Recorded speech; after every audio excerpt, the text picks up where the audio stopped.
So I'm so happy to see you all here. I'm really happy and honored to get to be here with you all.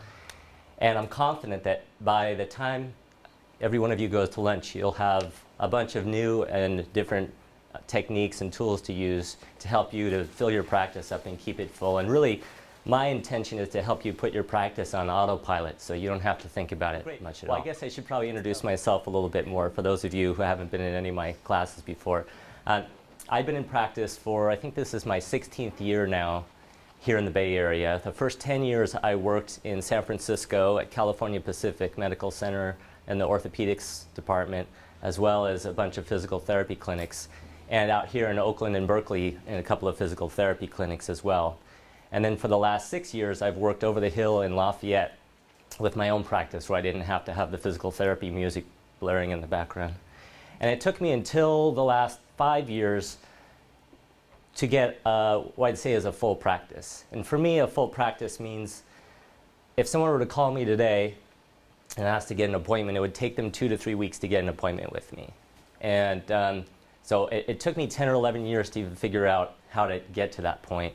And everyone's got a different definition of what a full practice is, and so it's all relative to your experience and what you expect. Some of you, I know at least one person in here essentially has a practice that's so full that they're actually not taking new patients. So we'll talk about that too when we get to referral sources.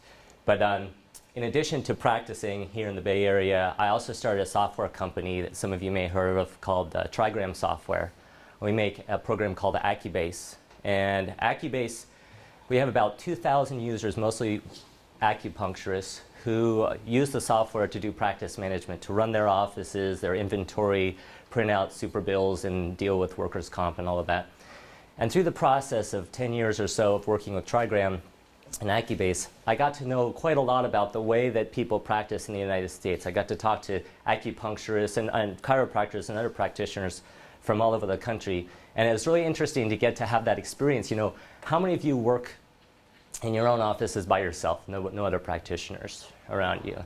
I don't know about you, but I tend to feel kind of lonely after a while. I have a dog in my practice with me, and she's my boss, but she you know, other than that, I love being able to get together with a group of acupuncturists at a seminar or conference or something like that and get to have that experience. And I loved, because we all have so much in common, and a lot of us have in common that we work alone a lot of the time.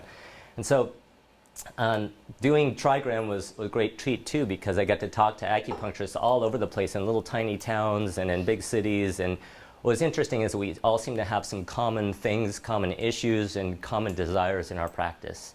So I sold Trigram Accubase a few years back, so I'm no longer the Trigram guy. So if you have tech support questions, I have a good phone number for you. But my real passion is, and always has been, the practice of Chinese medicine and getting to actually be in the clinic and see patients. And of course, it's great to be passionate about something, but you have to have the bodies to be able to practice your passion, right? So I spent much of the last 15 years seeking out practitioners who consistently get exceptional results, because I wanted to get great results. And like all of you, I'm really passionate about not only the practice of it, but also wanting to get a full practice and being able to put that on autopilot. So for 15 years, I studied with all kinds of different practitioners, medical doctors, chiropractors, physical therapists, acupuncturists, herbalists, and communications experts in order to try to figure out what is it that they're doing, what's the secret sauce that they all have in their own practices and their own modalities that make them so exceptional. All of these people, some of whom you may recognize, Richard Tan, and we've got Marilyn Allen, who of course teaches home practice management stuff, and actually at least 1 or 2 people in this room who are actually up on this thing here. And all these people are really exceptional in the way that they practice. They're exceptional because they get exceptional results, and their practices are really on autopilot. They aren't doing a heck of a lot of marketing, to at least what I could see. And I think one of Susan's here right now, and she's up on the screen here. Susan, how much marketing do you do to keep your practice full? None. 0. Okay, you can go. Susan's one of my mentors too, and works near me in Lafayette. And can I ask how long you've been in practice?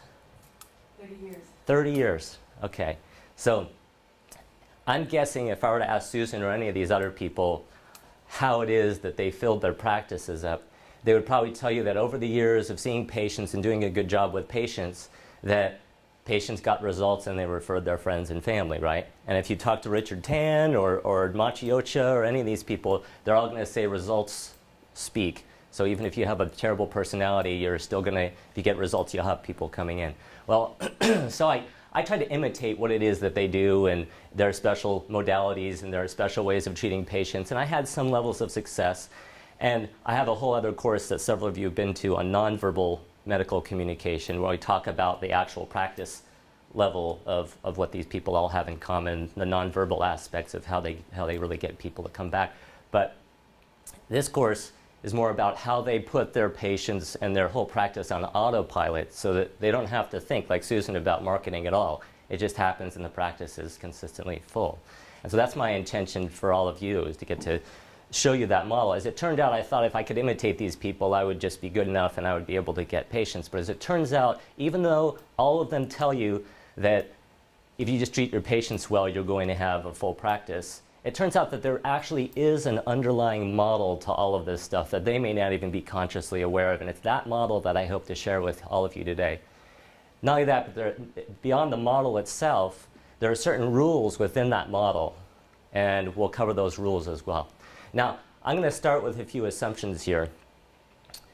My first assumption is that all of you are already decent enough practitioners. If you get a patient, you know how to treat them. You know how to do acupuncture. You know how to do your chosen modality. Obviously, again, this is not a class on how to practice. It's a class on how to fill your practice. So that's my first assumption, that once you get a patient, you know what to do with them. My second assumption is that all of you have at least a trickle of patients coming in. You know that old saying when they say, it takes money to make money? Yeah, if you heard that? That I kind of think that it sort of, over time, it seems that it takes patients to get more patients. And as you'll see when we cover the model we're going to talk about, your existing patients are going to be responsible for the majority of your autopilot marketing. So my second assumption is that you already have a trickle of patients. My third assumption is actually your assumption, an assumption that you all should have, and that is that this course is just a 3-hour course, right? It's called 3 hours to a full practice, right? In 3 hours, we're not going to cover every possible way that you can fill your practice up. There are as many different techniques and tools and ways of filling your practice as there are people in this room. And I'm sure that many of you have taken courses with Marilyn Allen or the schools when you were in school, or maybe the Singer seminars or Robert Doan through Evergreen. There are tons of them. They all have their efficacy. There are all kinds of different ways of doing this. So naturally, in a 3-hour course, there's stuff that I'm going to leave out. Some notable things, I just don't think that Facebook is all that great for marketing. So if you feel like you want to spend a lot of time on Facebook, be my guest. I'm not going to talk about it much. Some of you may do marketing, where you get up early in the morning, you do those marketing groups, BNI and stuff like that. Anybody done that? I've done it. San Francisco, Oakland, even Lafayette, get up early in the morning, go have a salad, too early in the morning to have a salad. And feel a little woozy for the rest of the day, having been there at 7 a.m., reintroducing yourself week after week to the same group of people. And you will get a trickle of patients from that. And some people I know, perhaps in this room, have done that and actually are getting results. That's great. I'm not going to cover that. So, because it just doesn't seem like it does enough. For the amount of effort that you have to put in to do this, I just don't think it's worth it. And of course, the phone book. Now, it depends on where you're located. Some of you are located in more rural areas where being in the phone book might be important. I just, as a person in the city, I'm offended by the fact that they charge you monthly for something they only produce once a year. And I don't know if any of you have ever tried to get out of the phone book. It's draconian. It's scary that they'll send people in pairs to your clinic to try to convince you and brainwash you that you need to be in there. I don't think you do, unless you're, one, out in the rural area somewhere, or two, you plan on focusing on a really elderly population. I know that some of us who practice out over the hill, Rossmore is out there, a big community for people, older people, and they'll look you up on the phone book. But beyond that, I'm not going to talk about those things. So those are my assumptions. You already have a practice going. You already have at least a trickle of patients, and that we're not going to be able to cover everything, every possible way of filling your practice. What I do want to focus on is that 20% of effort that you can put in to get 80% of your patients to come to you. That's what I want to focus on. So here's how we're going to go about it. This is, I believe, on page 2 of your handouts. This is essentially my little mock-up of the autopilot feedback loop. The underlying model, as I see it, with all of the practitioners that I've worked with and around who have full and successful practices. You'll see at the very center of it is your practice. In the very middle, you've got your practice. And your practice is going to be the source. Your actual practice, where you work, the people you see are going to be the greatest source of your marketing. So around there, outside of that, you'll see your reputation. And your reputation, of course, comes from what you've been doing, how you've been doing it. But in the context of this course, that outer ring is essentially your reputation on the internet. So the way that it is on the web. And we're going to talk about both of these, obviously. But those two things, it's not going to be a big mystery to most of you, are actually going to be responsible for bringing your patients, essentially, who are already in your practice, are going to be responsible for telling their friends, family, and acquaintances about you. And again, that's not a big mystery, but what we're going to cover later on in this course is how to really stimulate them to want to do that. And of course, anybody who hears about you, even if you have a decent reputation out word of mouth, they're probably going to check you out first online, check out your reputation. And there are ways that you're going to want to control all of that and make sure that they see what you want them to see. Now, in addition, we have our outside referral sources like other doctors, other acupuncturists, physical therapists, chiropractors who we hope will also send patients to us. How many of you have gone cold into doctors' offices or physical therapy clinics to give out stuff to people to try to get them to come? Yeah, I certainly have. Right around here, actually, I have certain streets that I don't want to drive down anymore because I've had traumatic experiences in doctors' offices. No more. Don't do that. You don't need to, because your patients are going to be the source of those people for you as well, and we'll get into that.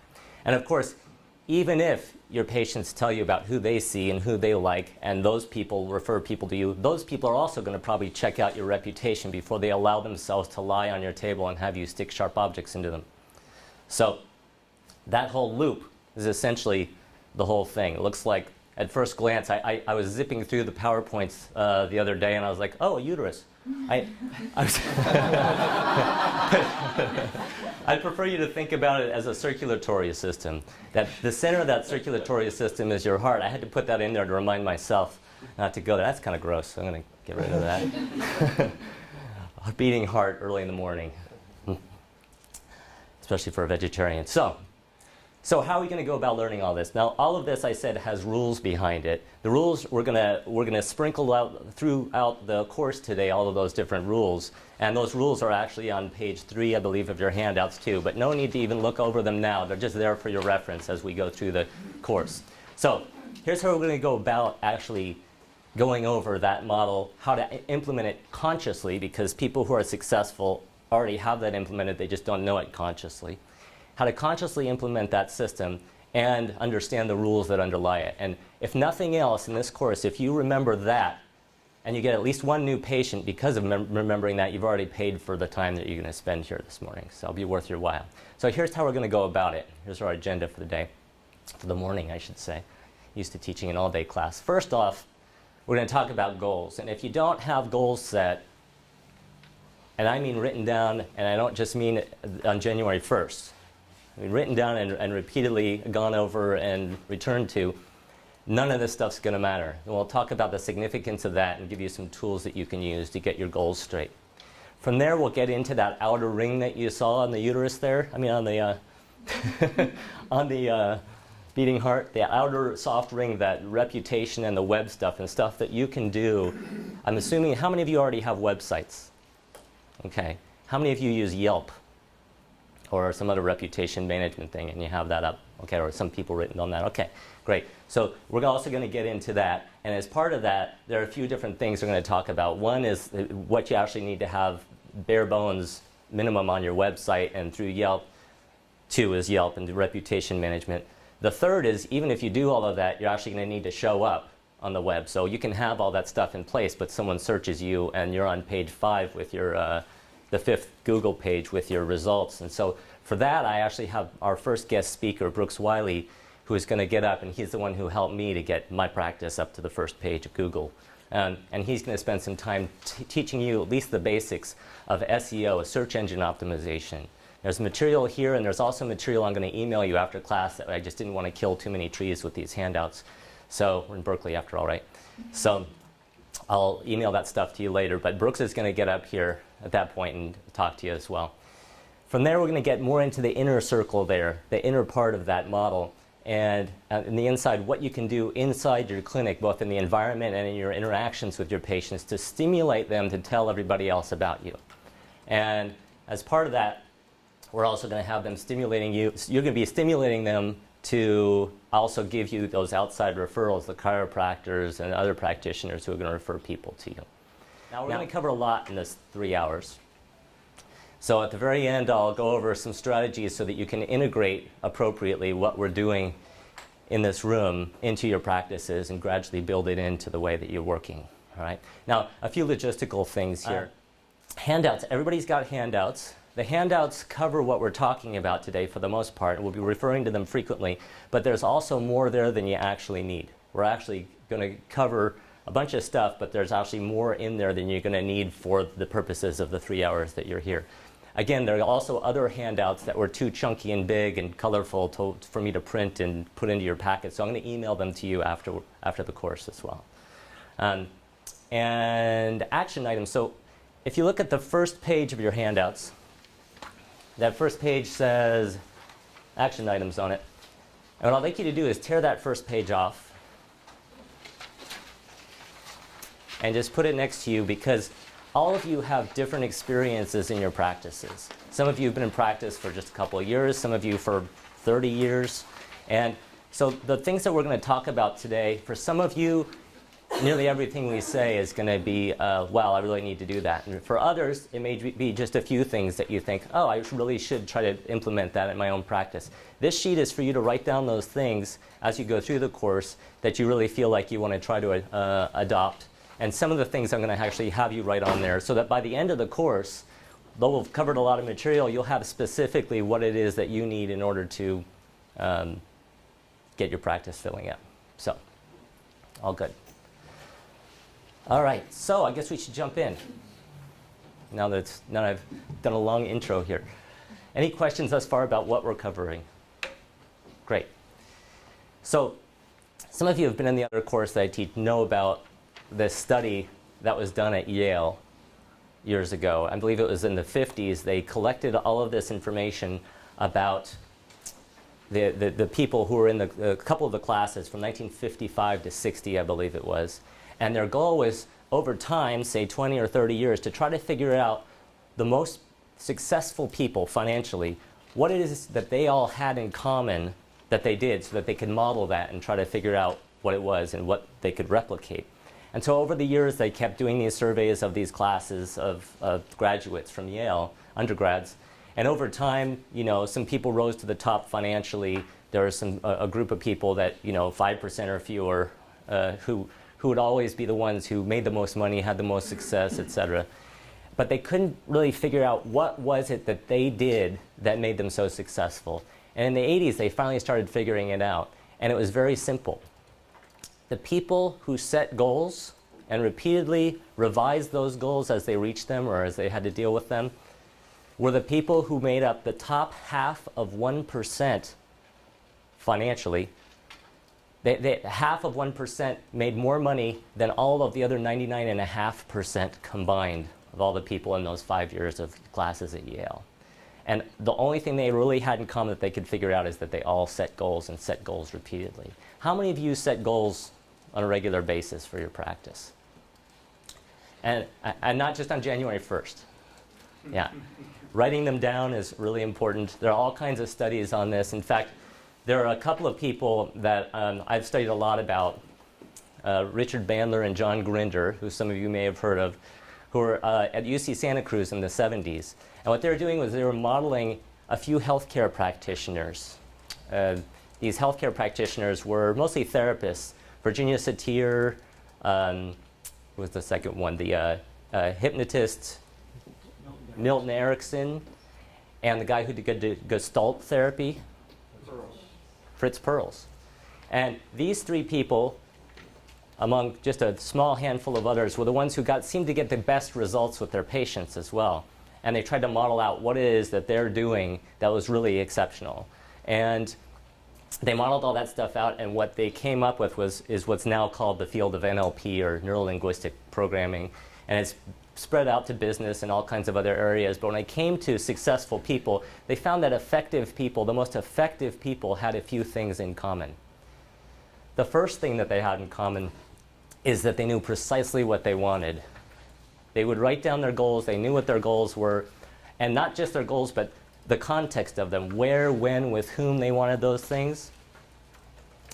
The second thing is that they were able to calibrate with other people that they were around. When they were going for their goals, they had enough sensory acuity, enough sensitivity to really understand when they were getting closer to those goals or when they were moving further away. And with that, when they felt like they weren't meeting their goals, they had the behavioral flexibility to actually change whatever that behavior is, to go back and figure out what they want.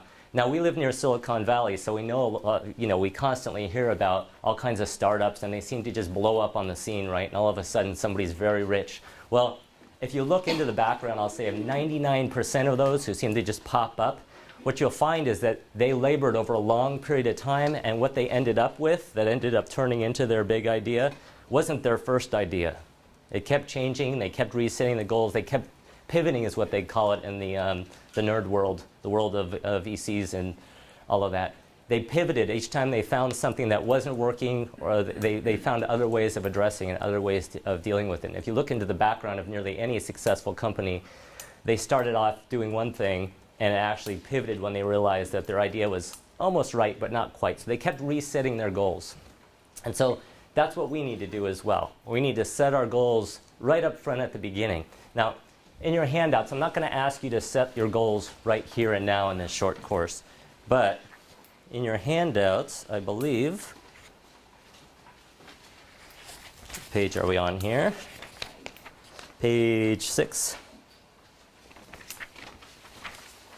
On page 6, I have a little bit of some examples of the kind of specificity that you want to have with your goals.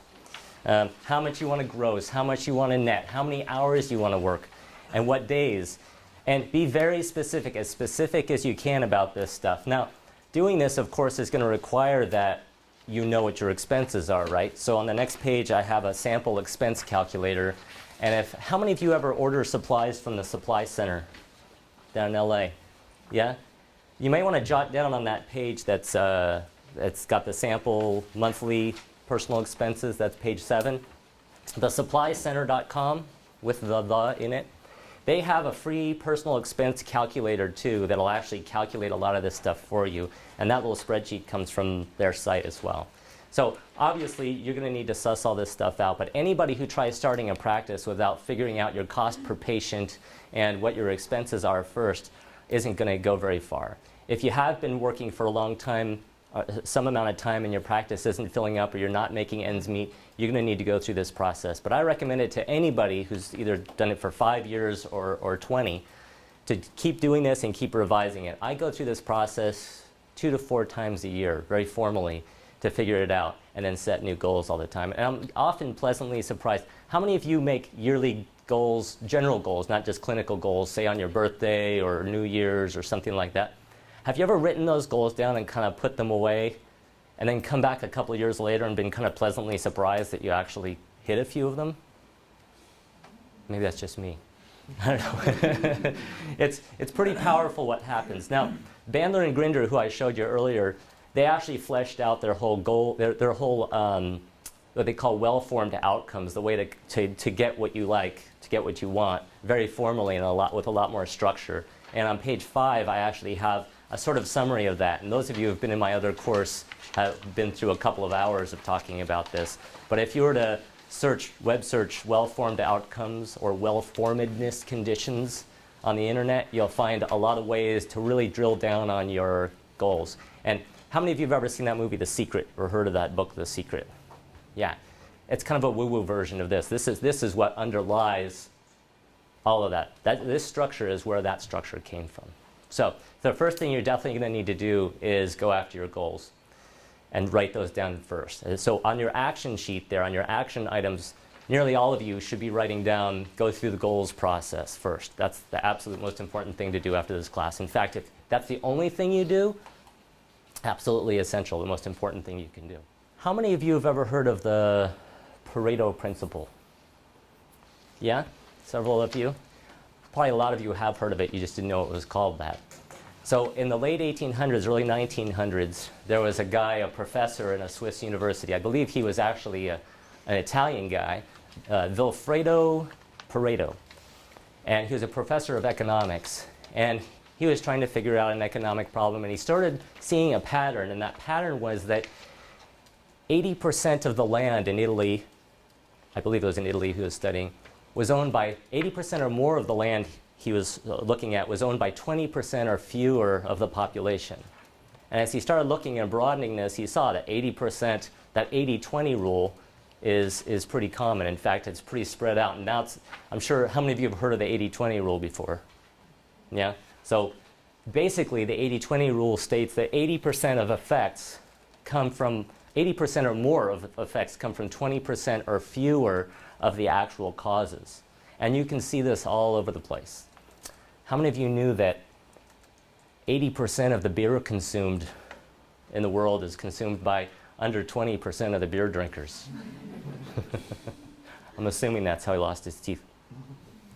Or that 80% or more of the crime committed in the world, certainly in this country, is committed by 20% or fewer of the criminals. Like that person, Lindsay Lohan. Or within healthcare, we look at healthcare as well. Healthcare, most of us go to the doctor or have some kind of healthcare experience every so often. But 80% or more of the healthcare that's consumed in this country is consumed by 20% or fewer of the actual people who are seeking healthcare. You'll see this rule all over the place. You may see it in your own lives. How many of you have ever noticed that, that 80%, well, how am I going to state this? That you pretty much wear only 20% of the clothes that you have available in your closet 80% of the time. Yeah, I certainly do. I'd say more like 90-10, actually. You can tell from the stains. Or how many of you have carpet either in your house or in your clinic? You might notice if you look down that 80% or more of the wear on your carpet is coming from 20% or less of the surface area, the area that the carpet's covered. Any of you garden? Spend time in the garden? As it turns out, studies have shown that 80% of the growth coming out of a garden comes from 20% or fewer of the seeds that were actually planted. So you see this all over the place. In your practice, some of you may have noticed that, we learn, 500 to 1,000 points, is that right, in acupuncture school? But I don't know about you, but I certainly don't use all those points. Everybody gets stomach 36. That's the 99-1 rule, I guess, for me. It's 80% of the time, we're going to be using 20% or fewer of the points that we actually have available to us. And, we have famous practitioners. Miriam Lee wrote a book on, the 12 points that she pretty much uses all the time. And I believe that Richard, one of the guys, Richard Tan also wrote a book like that too, right? The 12 points in acupuncture and then 12 additional, the 24 if you want to get really fancy. So we have 500 or 1,000 points available to us, and we tend to use the same 50 or fewer 90% of the time. You see it all over the place. Now, in your practice itself, you may have noticed that how many of you sell products like herbs and formulas and some other stuff? And how many of you keep those things in stock? Keep a bunch of them in stock, right? So I don't know about you, but I've certainly noticed that 80% of the time I'm selling 20% or fewer than my actual inventory. 80% or more of the profit you make or the money you make off your products will tend to come from 20% or fewer of the items you're actually selling. Or when it comes to your referral sources, I call this the 90-10 rule for me, that 90% of the patients, the new patients that come in that I see, came from 10% or fewer of my actual referral sources. Have you ever noticed that? The same people tend to be really active referring people to you, even though you have a wealth of different people. And then I don't know about y'all, but every so often I have a problem patient who drives me crazy. And I'm putting this on camera, but it's true. Maybe you do too, but have you ever noticed that the majority of issues you have with people in your clinic come from just a small handful of the people who you actually see? And when I was doing Trigram, at least 80% of the calls that we got for tech support came from 20% or fewer of the actual customers that we had calling over and over. And Joelle, who was the one who typically answering the phone, the first line of defense, could just hear by the tone of somebody's voice, she could eventually just know who she was talking to and what the issue was going to be about. Now, the reason I'm bringing all this up and fleshing it out in such detail is these are areas in our practice when we can actually really focus in, drill down, and use this 80-20 rule to help us.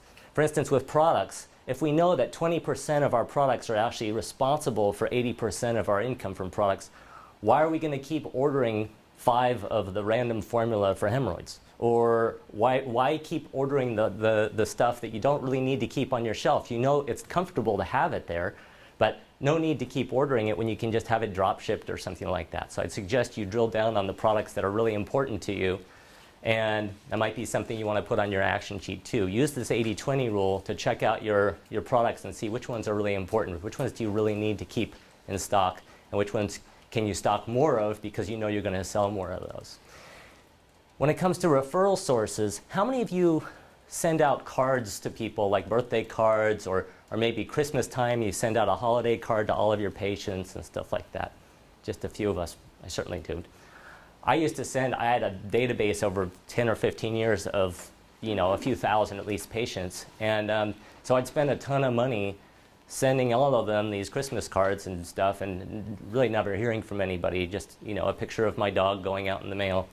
And one way to curtail that cost and actually get more benefit out of that, doing something like that, is to really reward the patients who actually, and I keep saying patients because they're the ones who are going to be responsible for most of your referrals.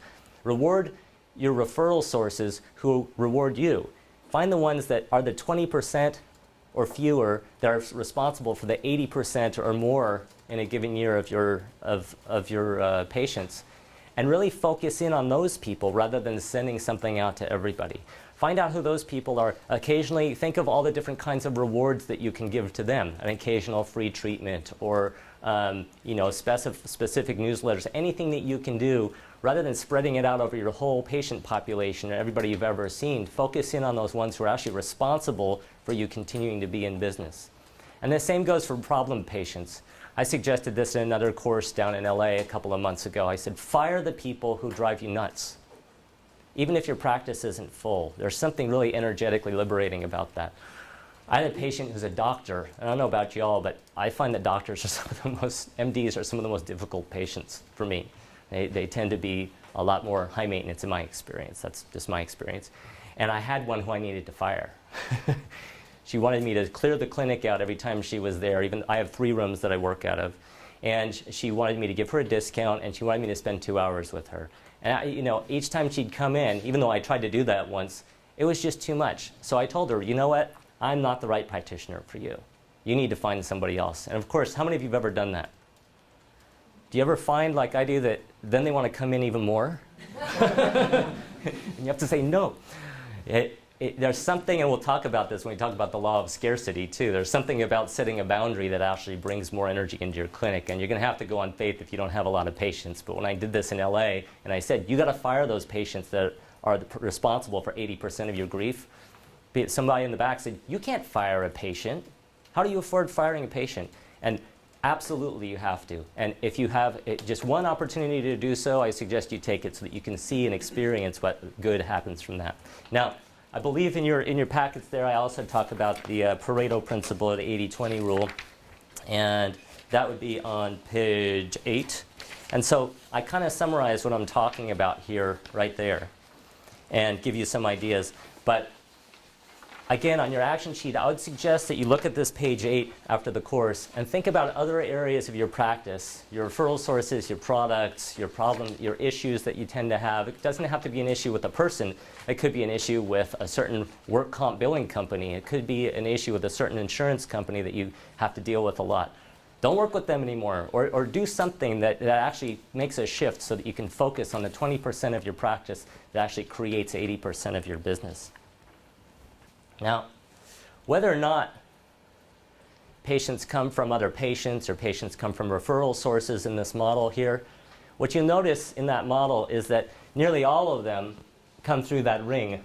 Whether patients come to you from being told about you by one of your other patients or by an outside referral source like a chiropractor or a physical therapist, you'll notice that there's a little arrow there too.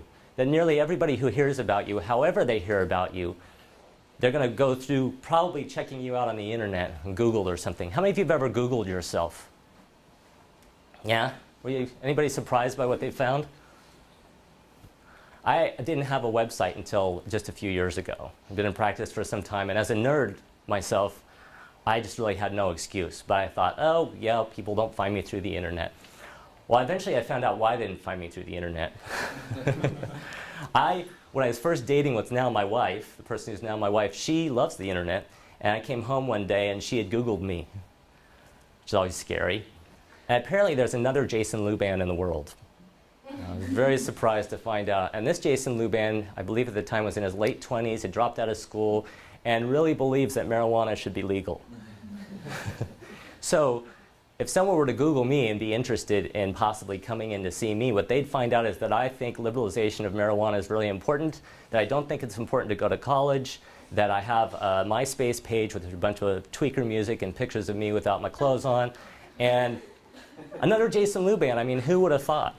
So, pretty scary. So once I found that out, I realized, wow, I really am not getting any patients through the internet precisely because they're scared off when they see this thing. I just wonder how many times in that first 10 years people heard about me but then Googled me and went, hell no.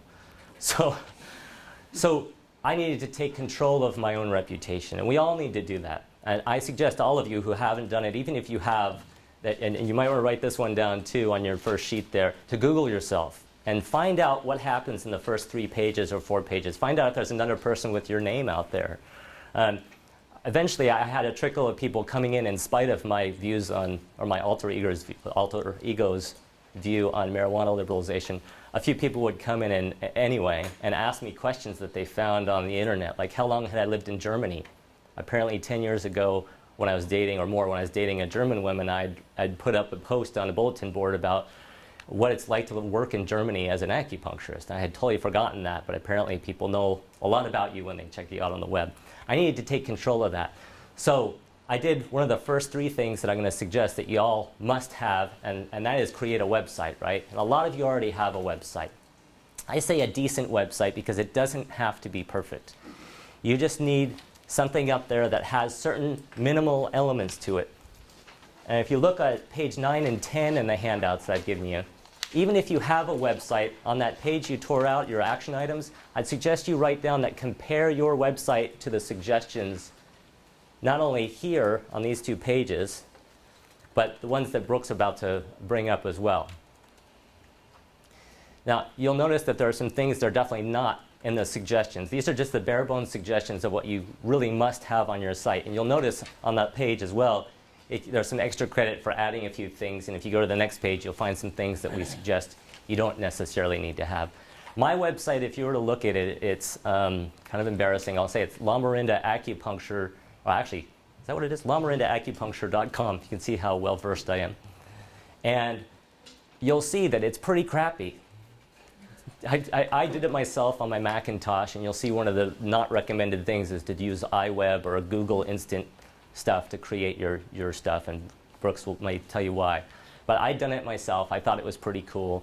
Well, as it turns out, not only was I able to create my own website and put it up there, I thought, great, now people will find me. I kept Googling myself, and page 5, page 10, my website would show up after all of the marijuana stuff.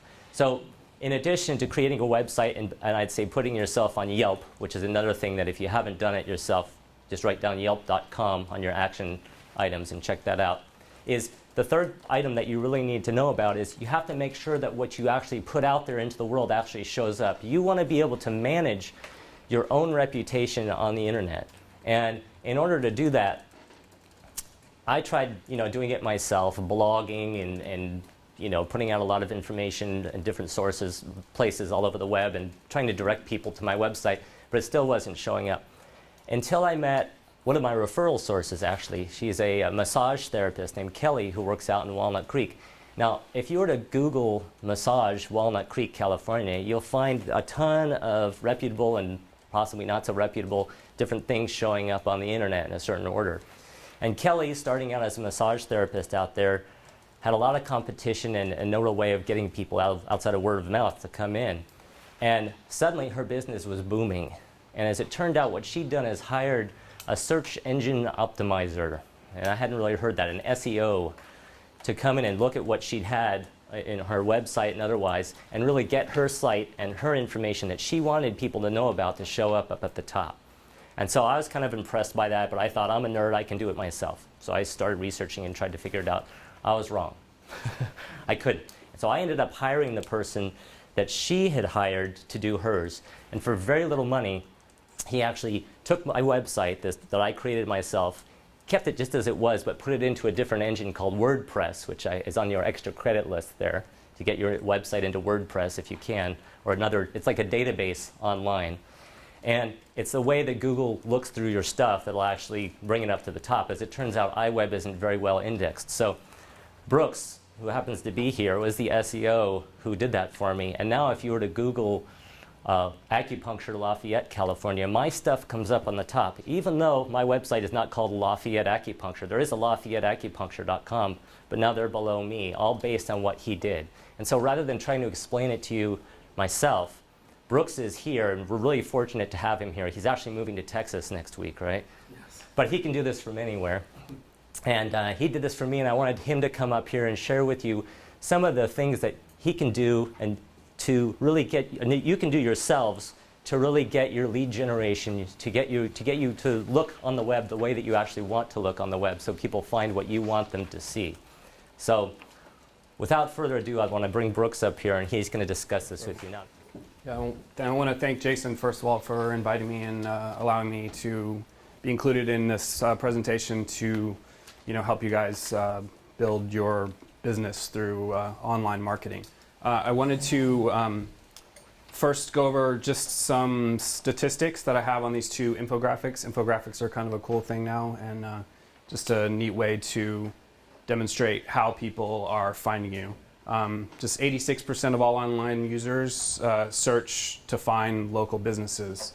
61% of the searches for these local businesses result in purchases. At the bottom, let's see, 82% of local searches follow up via an in-store visit, a phone call, or a purchase. And these are for either products or services like your own.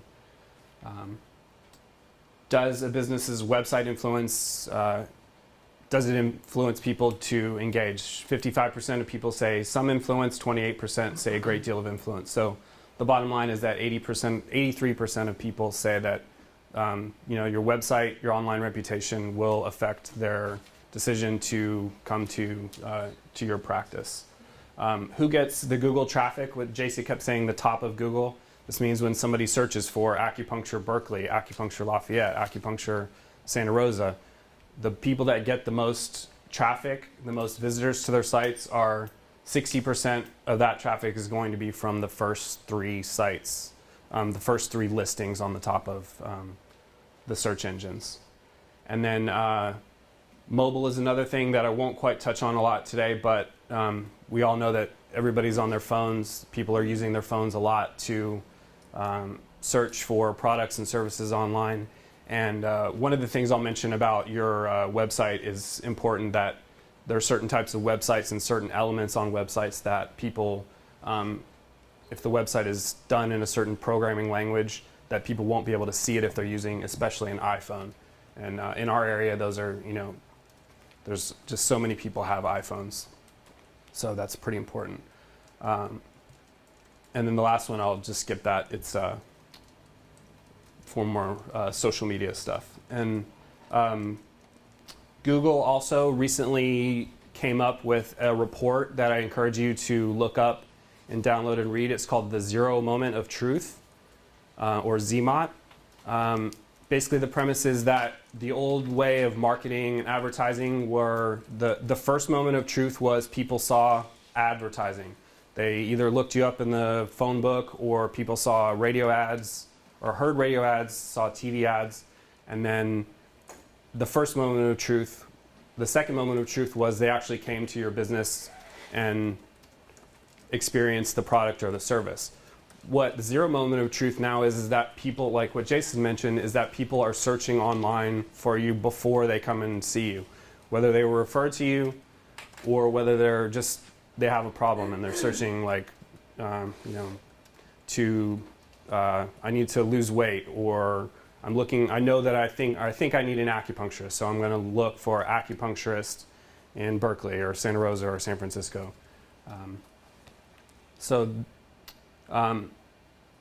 The five most important, what I'm going to talk about today are the main things, or the five most important factors in setting up your foundation for your online marketing. The first one is Google Places. Does everybody know what Google Places is? Does anybody? A couple people. So Google Places is when you search for a local product, or even if you just search for acupuncture, Google knows that where you are located geographically, and it's the maps that show up on the top of the search typically, or it's usually, sometimes now it's integrated into the main search, sometimes it's on the right-hand side. And it has the little red balloons. That takes up a huge portion of the space on the page now, and that's where a lot of people are, that's where a lot of the work that I've done for Jason and for Kelly and for my other clients, like if you get your ranking high enough in those places, you'll be able to capture enough of the visitors or the people searching for those terms. And it's, acupuncturist, herbal medicine. For the massage therapist, it's like massage, Walnut Creek, California, those types of keywords. So what you need to do is claim your listing. It's Google, just if you type into Google search, Google Places for Business, you can sometimes either find yourself there, or you need to go into the dashboard there and actually claim your listing or verify your listing. If you have not claimed or verified your listing before, you click the button to do that, and then Google will send you a postcard in the mail about 2 or 3 weeks, and with a PIN code, and then it will take you into the dashboard. The handouts that Jason's going to give you later on, there's a 25-page document in there that explains this whole process. And if anybody has any other additional questions about that, just contact me. How many people have done that? So about half. That's good. Okay. So the next thing to do in terms of optimizing a listing is make sure that the listing is filled out completely. This is name, address, business phone number, hours of operation, the description, what you do. There should be keywords like acupuncture, herbal medicine in that description as well. Include pictures, videos, just any part of that thing. Then this is also again in that handout. Go ahead and fill it out completely. The more filled out it is, that's definitely a factor in how you rank. Make sure the categories that you choose for your business are done correctly. For most of you, pretty much all 99% of you, it's going to be you want acupuncture to be the main category. There are some other drop-down categories that like I think Jason's, I have herbal medicine and dietary therapy, I think, are a couple of the other ones. So depending on what your practice specializes in or what your modalities are, you include those keywords in the categories. And then there are other directories out there, like Jason mentioned, Yelp, City Search, local pages, Hot Frog. These are all directories that are on the internet that also come up a lot in local searches. They have a lot of authority, and Google likes to rank these pages, and then being listed on these pages helps rank your website as well. Your name, address, phone number on your Google Places listing and all these other places listings needs to be exactly the same. And I can't stress enough when I mean exactly. Like Jason's practice is La Marinda Healing Arts. If it says La Marinda Healing Arts on Google Places, you want La Marinda Healing Arts exactly on Yelp. You don't want La Marinda Healing Acupuncture. You also want like your address. If your address says Suite and this is, I'm being very, very nitpicky here, but it should say, you know, if I'm on, what are we, 2880 Shattuck Suite 102, the address should be 2880 Suite 102 across every one of those places. It's a little bit tedious, but the way the Google Places listing works, it's just will really help in the long run to make sure that there's a uniformity among all these listings. Does anybody have any questions on that? Yeah. Yeah, what about if it's abbreviated, like STE for suite? Does that need to be consistent across everything Yeah. too? Mm-hmm. Yeah. It is a little bit kind of strange, but it's just the way the algorithm picks up the name, address, and phone number, and it should be exact across everything. Anything? Anybody else? Yeah. I didn't do any of that. You did. I did that for you. Yeah. Oh, nice. Yeah. Mhm. I had one client who's an auto repair business down in San Jose, and it was like their family name, but they're also a franchise of Goodyear Firestone. So it was like some places their listing came up as their family name, like, you know, Smith Auto Repair.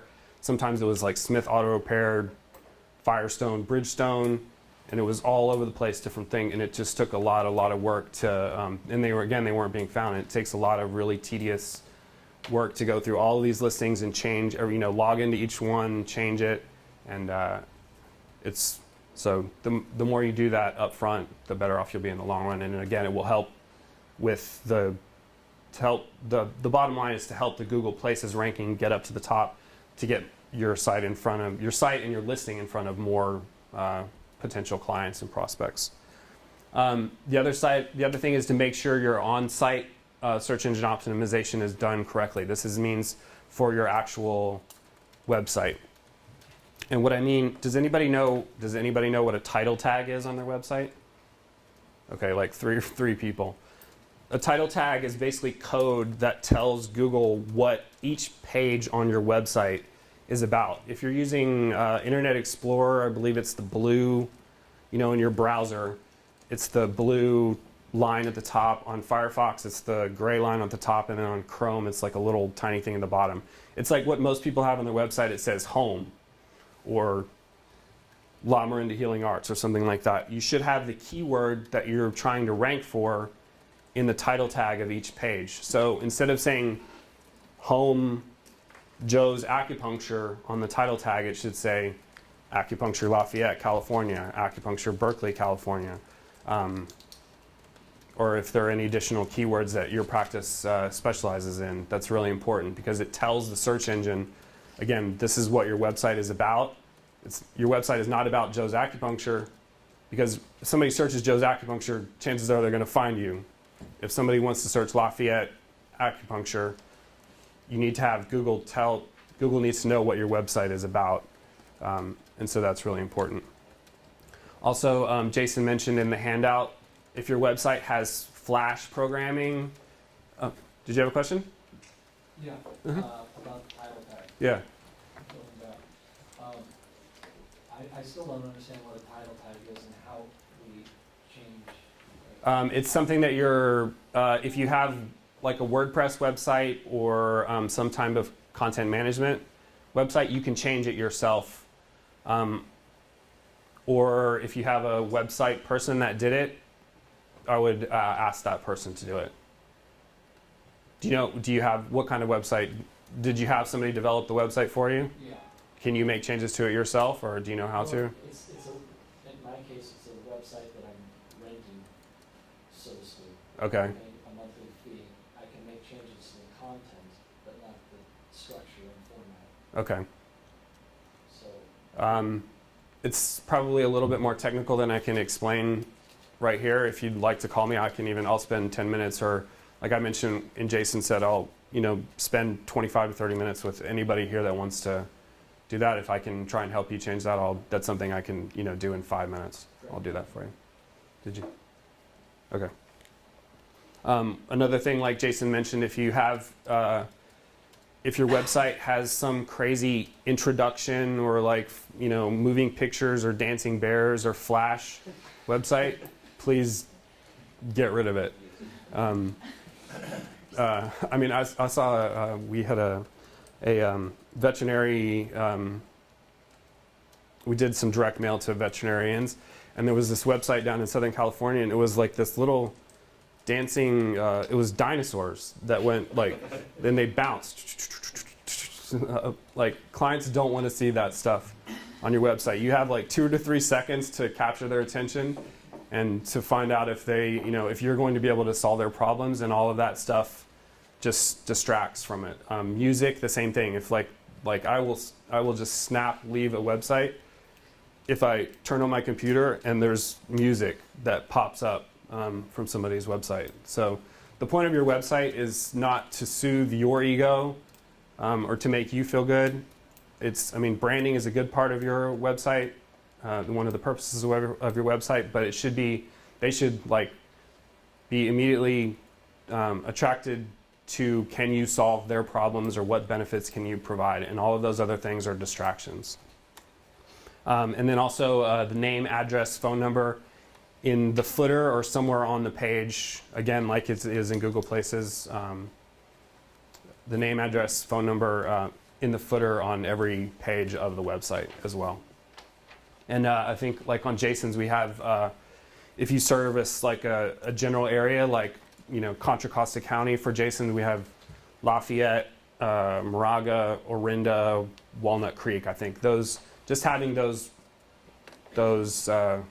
cities or those little towns on there helps, again, with the ranking in general. How many pages does the average person who goes to a website actually look at? Probably 4, something like that. They're going to look at, I haven't looked at Jason's statistics in a while, but I know with the massage therapist that he talks about, I look at hers a lot. And it's like people look for the testimonials, they look at the page massage that has what her rates are. 3 to 4. Mm-hmm. Any other questions regarding that stuff? I know some of this is a little bit technical, but. I have a question. Yes. You said putting, like the different areas around. Mm-hmm. Do you put that in where you have the name, address, and phone number? Yeah. It can be like right underneath of it or right above it. Like, serving Walnut Creek, Morinda, Raga, or serving San Francisco, South San Francisco, Marin, something like that. And then have a system and a habit in place for soliciting reviews and soliciting testimonials. This goes back to the 0 moment of truth thing, that people will look for you, even if they were referred to you, people will look for you online first. And the more positive reviews that you have, both in your Google Places listing, on Yelp, on the other directories, and on your website, that's a higher chance that when somebody finds your website, they're going to decide to call you rather than somebody else. I don't want to be a distraction, but I do have a question. If you put my name in, all these like third-party sites that are rating sites come up. How do you kind of control what those people say? Because it can be. What can you? What specifically? What? What was it? Rapistdoctor.com or something like that. Oh, okay. Those type of third-party sites that have nothing to do with me refer my names, and what do you do about managing your reputation? Some random person with an axe to grind can. Yeah, I actually have positive results from somebody I never. You don't remember? Yeah. Right. Yeah. I would say if you can control your listing or change the listing that you have on that website, go ahead and do it. Like, just make sure that, like I said, it's not. Money. Okay. If you can't, then really the best thing you can do is focus on the things that you can control. Focus on, trying to solicit reviews for people that use Yelp a lot. Try and get people to use the Google Places, reviews on there. Just like. Just to encourage patients to do that. Yeah. And at the time that you've treated them and you've solved a problem for them, this is the perfect time for you to ask somebody to please help you. Say, referrals are the lifeblood of my business. I really depend on it. Please, if you can help me and provide a review here, it would greatly help me. And the law of reciprocity, people will help you, especially at that time when they're super happy that they're feeling much better or you solve some problem of theirs. I have a quote from the Customer Lobby CEO, Ted Paff, who says that they've seen that comment card reviews solicited at the time of service can see completion rates of 80 to 90%. So don't be afraid to ask people just for their help once you've solved, once you've helped them. The fourth is develop a marketing strategy and consistently use the message that you've created here in all of your advertising and marketing. I think Jason, is your next thing the unique selling proposition? Is within the clinic. Yeah, I'm going to refer back to what you're saying. Okay, so Jason's going to go over some content, and I think Jenny might as well, about your unique selling proposition.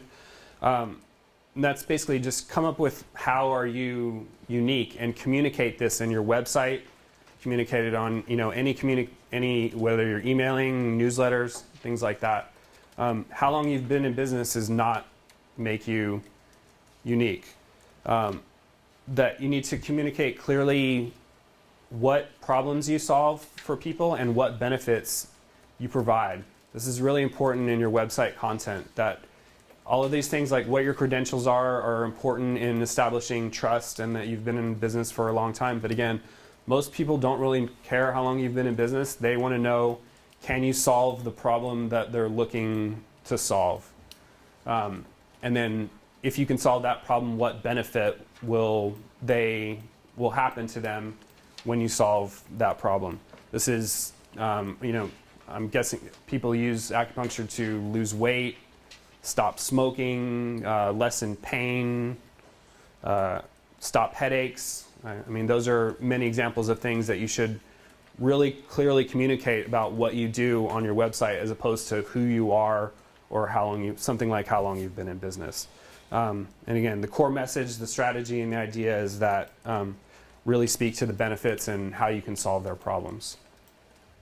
I provided a format in the handout that I'm going to skip over because it's a little bit more in detail than I want to go, but it's just a way you can use a format to structure marketing messages. Again, this can be used on your website content, in emails, direct mail. If you follow this format and really follow the unique selling proposition stuff that Jason's going to get to, and again, how you can solve their problems, that will help tremendously in converting more people that actually visit your website. The idea is to drive traffic, which is get your website ranked higher, which gets your website in front of more people's eyes, and then B, use the marketing messages to convert a higher percentage of those people into actually calling you and using your services.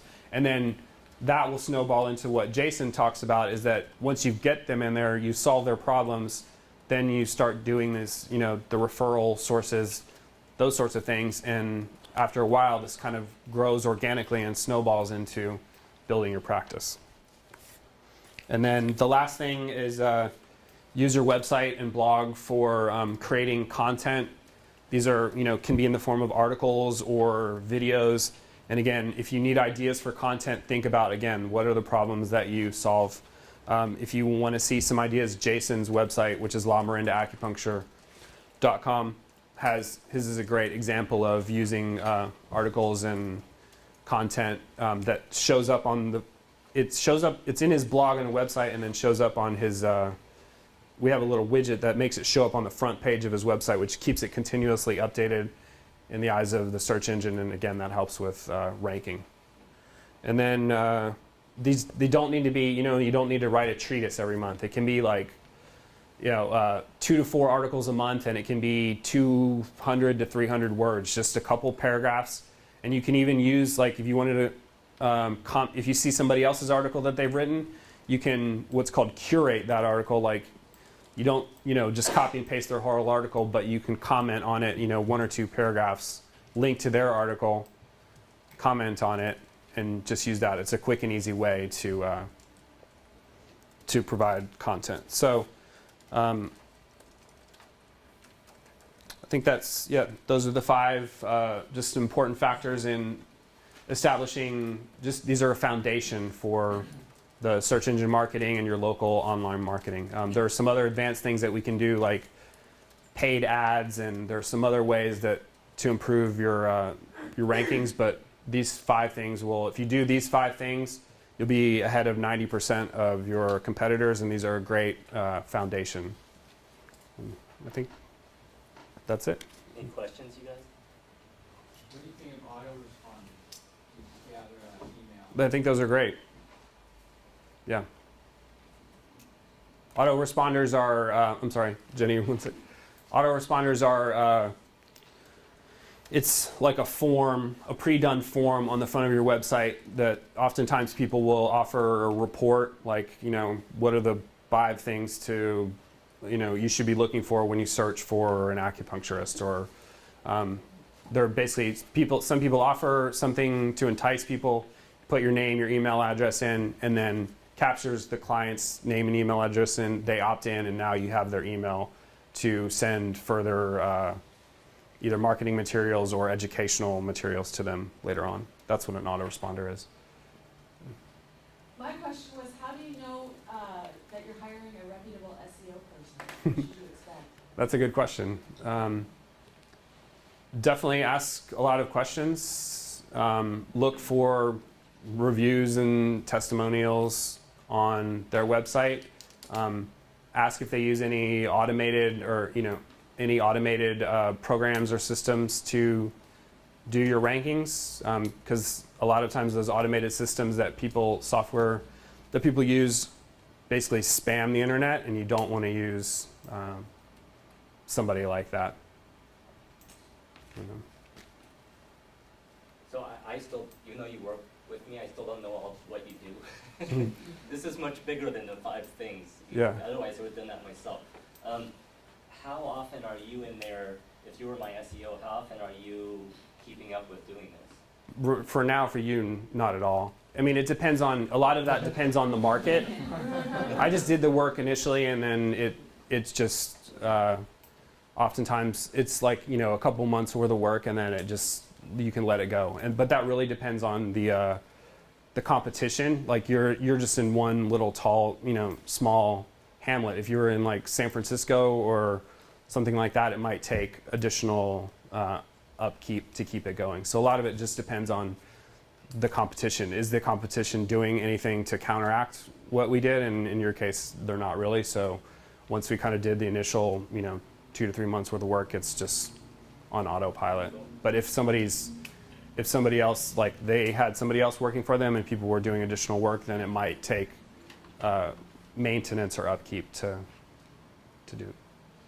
Apart from, like I have a great page rank, I think like #1. But how do you, apart from Google statistics, how do you know how effective your site's being?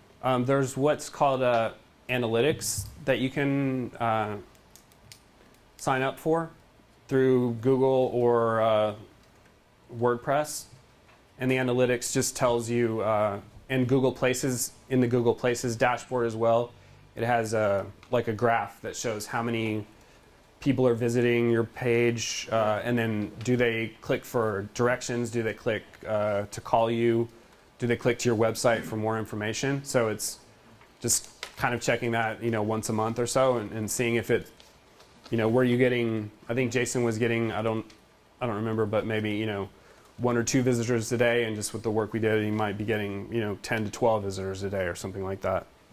And that was enough to quote unquote, that's up to the level of what he wanted to do to fill his practice. I just one more question. WordPress I've not heard of. WordPress is what's called a content management system, and it's just a different way to build a website. It's there are some templates you can use, and it allows you to like log in, and you can sort of make changes in like a Word. It's called Wiz. I'm trying not to get too technical, right. But like almost like a Word document allows you to make changes to it and yourself on the back end by yourself, rather than requiring somebody that has to code in HTML on a regular website. Yeah, I've used Text Wrangler and jiggered my things. It's similar to that. I'm sorry, what was the name? I've used Text Wrangler or even Text Edit, to go into my page Mhm. and, It's probably something similar to that, yeah. okay. Hmm. And it's just a lot of blogs and websites that you see on the internet are built using WordPress. It's just because it's a simpler way of doing it. And actually, Google likes the way that the websites are structured, the code on the back end, so it helps them rank better. Like Jason had an HTML website, and we just kept the same look and then converted the whole thing into WordPress. Okay. Mm. Okay. So now that you can blog on Google Plus, Hmm. with WordPress, I found a lot of spam comments. Yeah, I mean, tons. yeah. There's a million of them. Out of that is you pay for a service. You don't have to pay for it.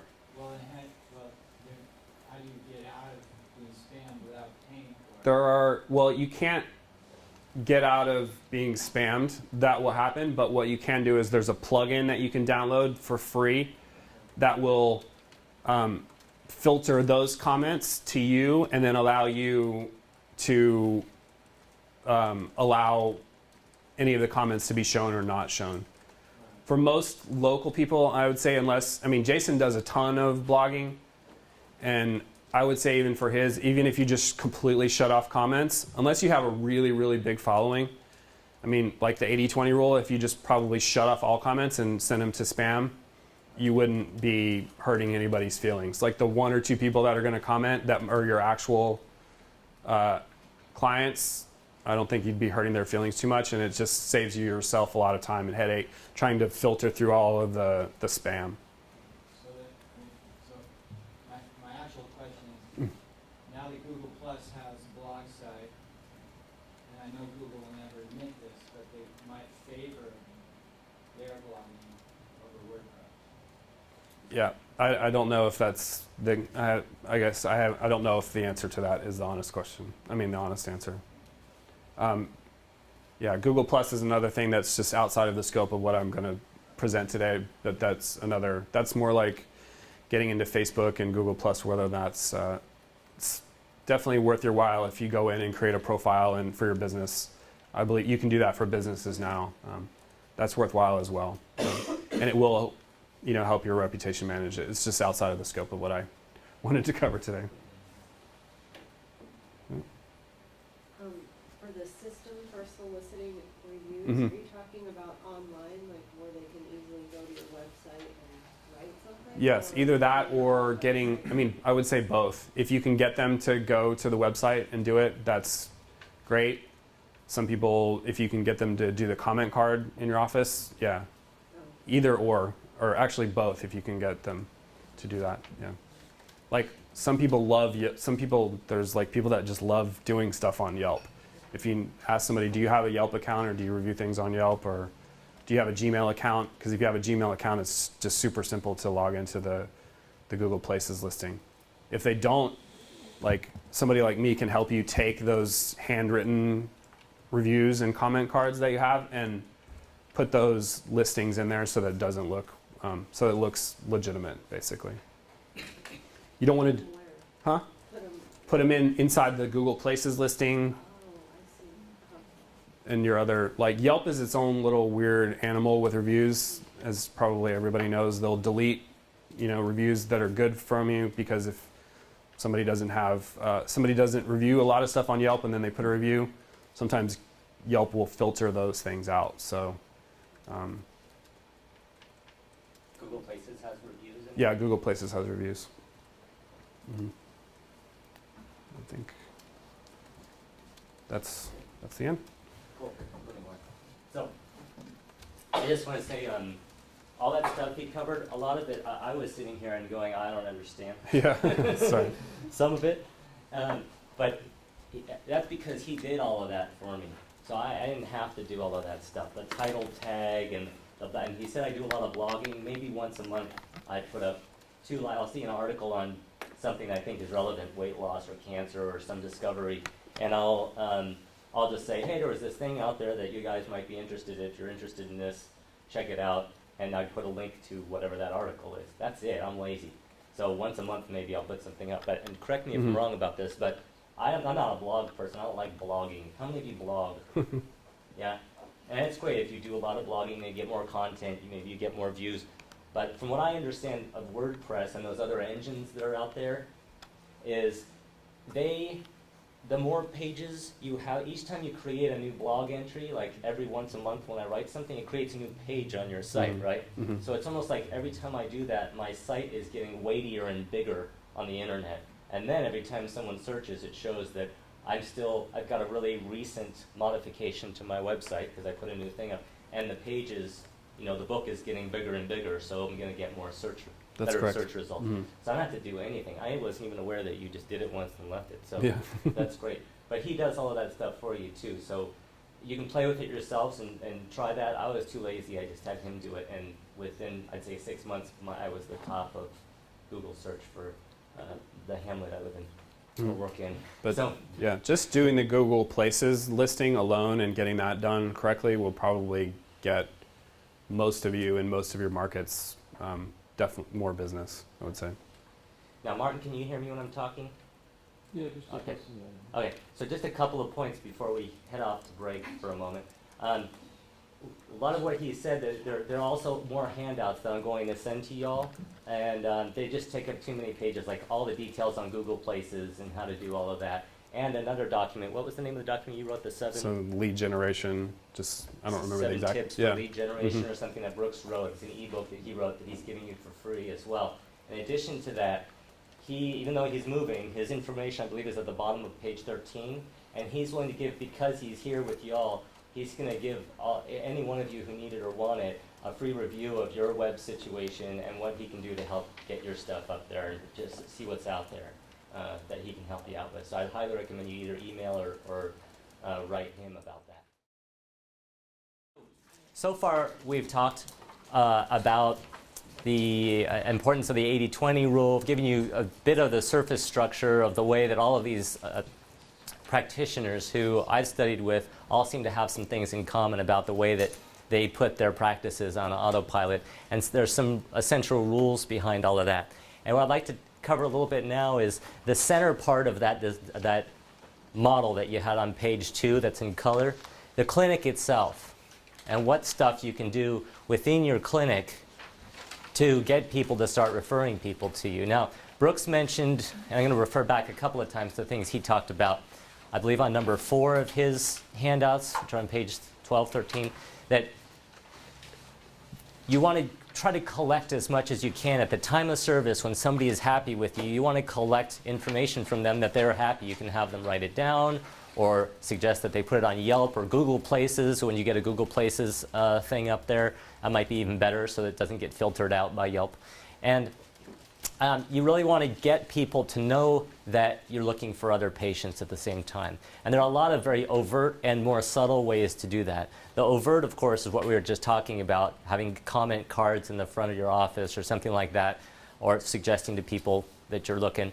But I'd also like to talk about the more subtle things that you can do to get what we call your USP, your unique selling, what would you call it, sales proposition? Unique selling point. You hear this a lot in business when people are trying to sell products. What is unique about that product relative to other products? And we are, from what I've been told, here in the San Francisco Bay Area, we have a higher density of licensed acupuncturists than anywhere else in the country, including New York.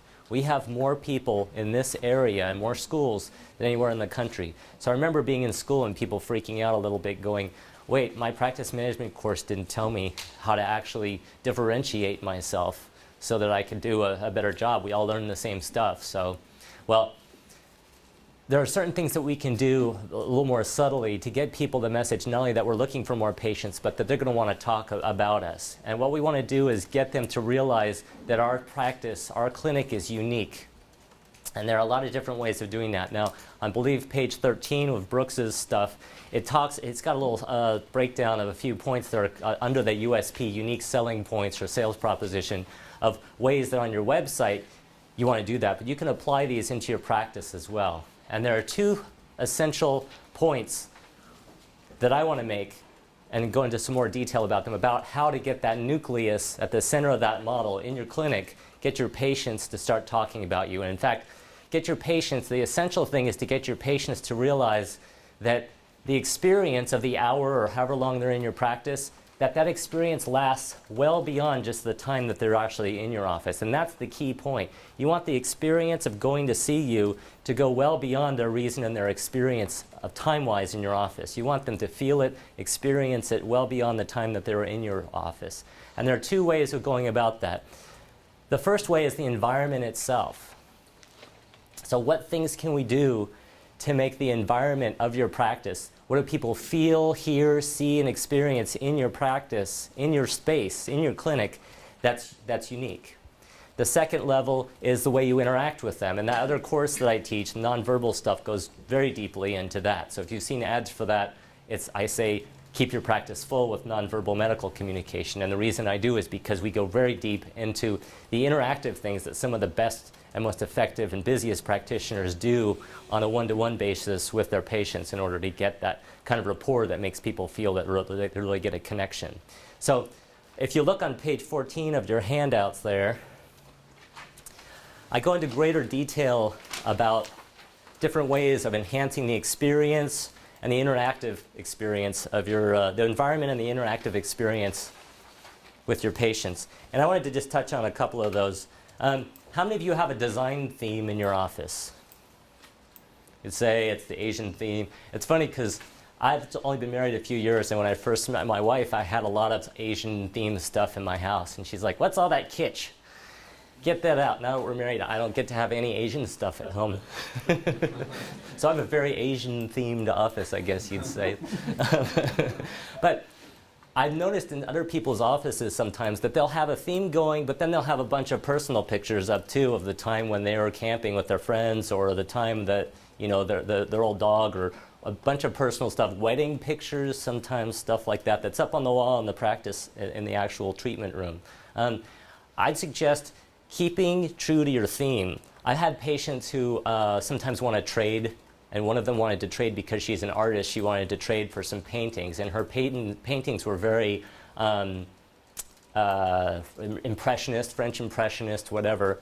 That's great, but I'm not going to put them in my practice because I have this theme going to my practice. So when people come in and have the actual environmental experience of being in my practice, they get the experience of being in a consistently themed space. Now, that said, I like to change it with the seasons.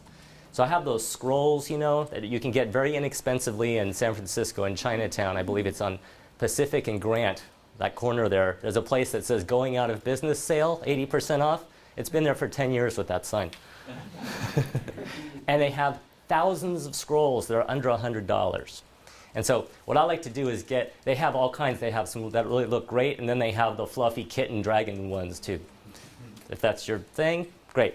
So I like to get different seasons, 4 or 5 different seasonal sort of themes in those scrolls. And then as the seasons change, I actually change the scrolls throughout the office so that people get a different experience, because, you know, we often see the same patients over and over again. We want them to have a fresh experience every so often. And one of those ways of doing that environmentally is just to keep with your theme and keep changing your office around a little bit. Another thing that I put on my list here, among other things, that I find is just, I was so shocked at what a big deal this was, is heating your tables. How many of you have table heaters? And I don't mean heat lamps, I mean like massage table heaters. I recommend every one of you write down on your action sheet to check this out and try it out. Now, some people don't like the electric blanket aspect of that. You can heat them up and then turn them off before somebody gets there or whatever. But I would say 80 to 90% of the people that I see 8 or 9 months of the year when it's chilly out, morning or whatever, who come into my space are saying, I can't wait to get there, not because of me, but because they want to lay on a warm table. And that's it. I mean, that experience alone, I can't tell you how many new patients I get saying, oh, this is the clinic that has the warm tables. I almost think my clinic should be called Jason's Sleeping Stick. You know, like people are paying to get a nap. Fine with me. But heating up the tables is another thing.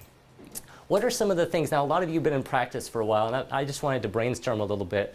What are some of the things that you guys do in your offices that you feel are unique that we could all borrow or steal? Anything that anyone else does as far as the environment itself? Susan? I have flannel sheets. Flannel sheets. Oh, I've heard about your flannel sheets. I just had a patient the other day who came in and said, Susan, Do you have flannel sheets like Susan's office? It's serious. Flannel sheets, and I assume that's just in the wintertime. No. Really, all year long? Oh, All okay. year long, and I have a laundry service that does it, and Uh-huh. it costs me about $300 a month to do that, so. So you have a laundry service that provides flannel sheets That just wash it. I have and to washes wash them and stuff like that. Wow, that's nice. And people comment on that too. Nice. That's great. What else?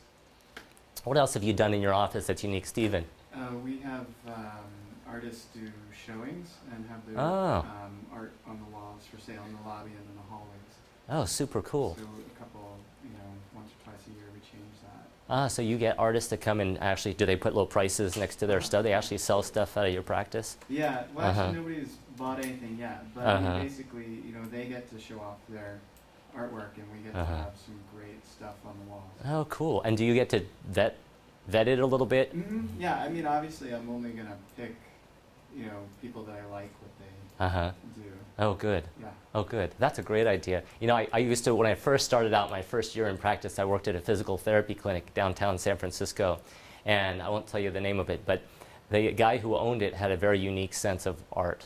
And a lot of times, it was in one of the high-rise buildings downtown, and he would be up on the 9th floor or something with all the physical therapy, but he also had a special room that had lockers and stuff down below, and a little side room that he put me in occasionally when he was too busy in the physical therapy clinic. And one day he came back from Italy, and he had got all this art that he thought was really amazing, and it was anatomical art.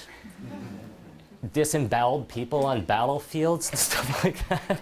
And maybe that's art in certain parts of Italy, but when you have a new patient coming in, lying on a table in a dark room in a high-rise with disemboweled people all around you, it didn't lend itself to great. So it's good you can actually vet what's around you. That was the end of my working there. What else do you all do to make your office unique and the actual experience of being in the office? Anything else? Susan? I have music going in each room and Music in each room? And how many of you have music going in your rooms? And for how many of you can the patient actually control what the music is? That's good, nobody raised their hand. Oh, you do? well, they can control whether it's off or on. in the Uh-huh. room. Oh, okay, you just turn it off or on in that room. Yeah, I used to think that I could choose what kind of music would be appropriate for people, and it's so surprised when you have some people you look at and you're like, that's a classical music person. And I had this woman who was she looked like an old librarian. She's kind of bent over in her 70s and stuff. And she used to come at 7 in the morning to the clinic I worked at here in Berkeley.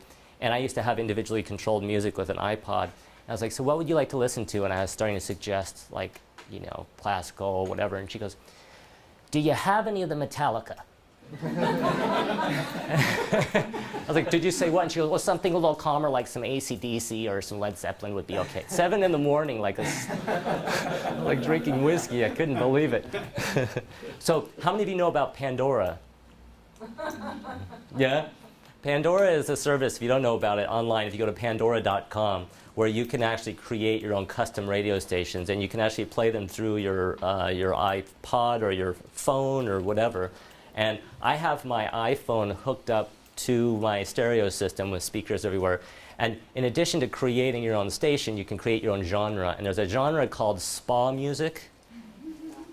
And you may want to write that one down, because it's the only channel and the only situation where I've never had a complaint about the music being too fast, too slow, too granola, too Miyazaki, nothing. So They don't have commercials? now, Pandora has commercials, the free version, but if you pay $40 a year, you get it piped in without commercials. So, any other suggestions for how to control the environment, Dave? A lot of my clients like a fountain. We have Fountain. a water element that Ah, dribbles, and they often request that room. they request the room that has the water element with the fountain in it? Yeah, unless they have urinary issues. Yeah, yeah, that's a great one. Yeah, we have fountains too. Fountains are a great one.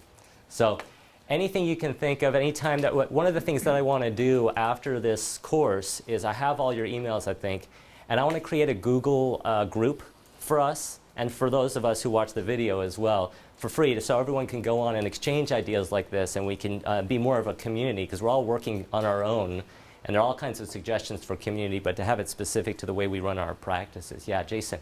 I have a kind of a question, sort of a poll-taking question. in my practice, I really minimize the, you know, esoteric of the Uh-huh. chi and, oh man, your chi Uh-huh. is groovy and like that. So much as I create a relationship like, how are you feeling? You know, what's your expectation? What would you like to feel like? Mhm. And have we produced the results? I'm curious how many people, you know, like play up the mystical chi aspect and how many people just kind of keep it simple because you know, I'm assuming what I do works. I've been doing it a long time. Mhm. But I'm just curious to know. So your question to the group is, Yeah. how many of us actually explain all of the chi and To blood all the and bodily fluid? esoterica to people, Yeah. rather than, well, you know, you're in pain because your energy's blocked. That's Uh-huh. And keeping it simple. How many of you would say you keep it real simple? And how many of you would say you've explained everything about Chinese medicine? Few. Okay. Since like the vast majority does what you do. Keep it simple. Yeah. Yeah. I just wonder, I guess my curiosity was, you know, do people get overwhelmed with the esoteric? Yeah. Maybe. And that might be something that's good to pull once we have the group, the Google group thing together too, to ask people what their feedback is. I was once in this very classroom teaching with Marilyn Allen. You all know Marilyn Allen. She teaches practice management to a group of students. And as part of her class, she had this woman who works on those ships that go all around doing acupuncture, the woman who recruited people. And one of the key things that she said, her key points was, don't tell everyone all about acupuncture when you're trying to recruit new patients. Just say, I'll fix your problem, like Brooks was saying about try to figure out what it is that they need and tell them that you can provide it rather than going into all of that stuff. There's no right answer to that. Some patients are going to be attracted to people who are more into learning about everything that they're doing. And for me, I learned from mostly Chinese practitioners. So in the beginning in my schooling, I was told, go in there, take pulse, look at tongue, stick in needles. But if you look at satisfaction surveys from around the world of patient satisfaction, the lowest level of patient satisfaction in the world for medical treatment comes from China, because they're not explaining anything that they're doing to a large extent. So, yeah, Scott. I have kind of mixed feelings about that. I think it's the biggest challenge in practicing is how to communicate what we do to our patients. But I also feel like I kind of owe it to them in a way to kind of show them the worldview that underlies our medicine. So think of their body in terms of energetics, and so it's really challenging to keep. But you have to take it on a patient by patient basis. Yeah, absolutely. Yeah, some can understand, Yeah. and some just their eyes glaze over. And you have the resources you need in yourself to know when somebody wants to hear that and when they don't. So let's get into that, the actual interactive experience and how that relates to the experience of getting your patients to feel like they've had a really unique experience in your office. And that's on that same page on 14. Just a couple of things. How many of you have ever had people do massage or Reiki or something for free in your office while you're treating somebody? I found that this sort of happened by accident. Years ago, I was working here in Oakland. There was a woman who came to me who was at the local massage school and said, I need hours. Can I work on any of your patients? I'm like, nah, okay, I'll ask each one of them. I'd never had anyone say no. And what they would do is I'd do some acupuncture, and they might massage, depending on what we're treating, a certain weight or a certain area of the body for 10 or 15 minutes as part of their treatment. And people for free were getting this resource as part of a new and different thing that they'd been to other acupuncturists and never got a free massage as part of it. Now I have a woman who does Reiki, and she's really great. Of course, I vetted her by having her work on me first. And she comes in a couple of times a month because she just wants to be able to put her hands on people. And so I'll ask each patient, now I have people who only come on those Tuesdays because they want to get the acupuncture with the Reiki, which is free because she needs her hours. So one of the things you can do is go to the local massage schools or other places where they do those kinds of soft modalities and ask if they have people who need hours to do this kind of thing. And they usually really appreciate the opportunity in your clinic, and your patients, most of them will really appreciate it as well. And that's a unique experiential, interactive experience that people can get. I also, when I first started in Lafayette, I had a lot of people who come in the morning who never ate before they came. So I put a rice cooker in there and started cooking a little bit. And I'd have these little cups, and I'd cook a little bit of rice with a little bit of food. And later found out that it's not great to be cooking and feeding people according to local laws unless you have a little grate in your window. But providing food like on festival days, bringing in the little festival food, or anything that you can do to give them a different experience. Bringing in new modalities. We're going to learn a little bit in a few minutes about dynamic spin release from Jenny. that's something that I got to learn, that each time I've seen patients, a lot of times you see the same patients for years, right? They come in, they come and go. If your environment keeps changing and you keep bringing new skills into your practice, people will be impressed and they'll want to send their friends because you're always learning new stuff. And I'm sure there are a lot of other interactive things that we can cover. And again, when we get the Google group together, I'm going to be interested in putting out, like Jason was talking about, polling you to find out what are the things that you do and what are the things that really work and what are the things you found didn't work that we can share to make the clinic experience really unique. So, how many of you have ever been to an Apple store to buy an Apple product? Yeah? How many of you have been to an Apple store when they first come out with a new thing? That's the Apple store. In the last year, I believe they were putting out a new iPhone in New York City. And the lines go through this area all the way around the block. And Apple really knows how to build demand for their products in a huge way, right? And when Steve Jobs first came back to Apple in the, what was it, late 90s, was it? Mid-90s, 97, something like that. He slashed and burned. He cut through a lot of the the ways that his predecessors were doing things. And one of the things that he did is he learned he knew about building demand. He knew about the law of scarcity, which is a basic economic principle. That's one of our underlying rules here today. And that law is basically that the more scarce a resource is, the more valuable it's perceived to be. And you can make things appear to be valuable, appear to be scarce that aren't. Many of us know about diamonds already, right? There are plenty of diamonds in the world, but De Beers, the company, happens to hold on to most of them and let them out in little bursts. Apple does the same. If you were to stand in this line and wait for a new phone, what you'd find is that they only, each day, how many of you have found this when you've gone to the Apple store, say, I want the 16 gig iPhone, and they go, well, in black. And they say, well, we've got it in white today, but tomorrow we might have it in black. We never know what's coming in, because each day they get a new shipment. They build demand, and a lot of people go, screw it, I want it now because there's so few of them I'm going to get. There actually aren't so few of them, but by only having a few in stock, they continually build demand through scarcity. How many of you have ever done what I do nearly every night, which is watch the shopping networks? Home shopping network. So, I actually don't have a television, but you'll see, they're up on the screen. I'm sure none of you have ever seen this, so I'm going to show it to you for the first time. They've got all these products up there, and what they'll usually do is they'll say, we only have 50 of these in stock, and you'll see a little countdown by how many they no longer have. They're only down to 10, they're only down to 5. And if you look at the bottom right-hand side of your screen, you'll see that there's a timer down there. It says 1 minute, 41 seconds. There's a timer continually clicking down to let buyers know that that's the only time you have left to buy this thing. They build scarcity that way. Without the urgency there, the desire is actually losing its value. So that by building urgency, they are getting more demand and more sales that way. And